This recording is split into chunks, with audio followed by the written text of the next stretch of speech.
सोचिए एक ऐसा बच्चा जिसे पेंटिंग करना पसंद है बट उसे मैथ रटवाई जा रही है। एक ऐसा बच्चा जिसे म्यूजिक सुनना पसंद है बट उसको फिजिक्स रटवाई जा रही है। क्या यही है हमारा इंडियन एजुकेशन सिस्टम? तो नमस्ते दोस्तों, आज हम बात करने वाले हैं हमारे इंडियन एजुकेशन सिस्टम के बारे में।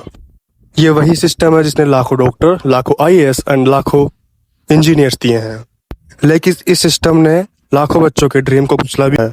पुराने समय में गुरुकुल हुआ करते थे जहाँ पे किताबें रटाई नहीं, एक जीवन को अच्छी तरह से जीना सिखाया जाता था।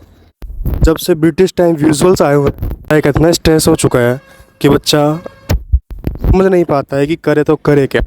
लॉर्ड मार्कले ने 1835 में एक सिस्टम बनाया जिसमें नौकरी पेशा आदमी तैयार करना था। सिस्टम के अनुसार ऐसा बच्चा चाहिए ही नहीं जिनके दिमाग में कुछ और ही प्लान था। आज भी हमारा एजुकेशन सिस्टम उसी ढांचे पर टिका हुआ है जहां रखने वाले को महत्व मिलता है और क्रिएटिविटी को नहीं।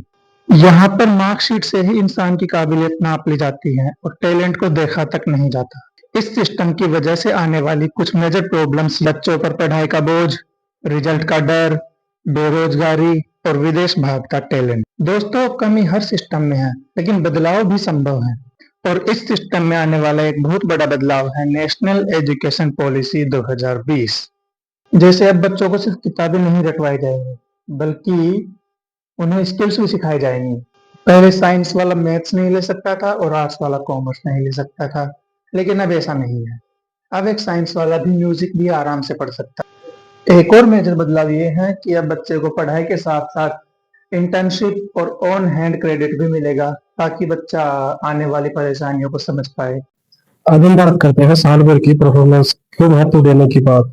लेकिन आज भी बच्चों का फ्यूचर एक बोर्ड एग्जाम की 3 घंटे की पेपर पे टिका हुआ है।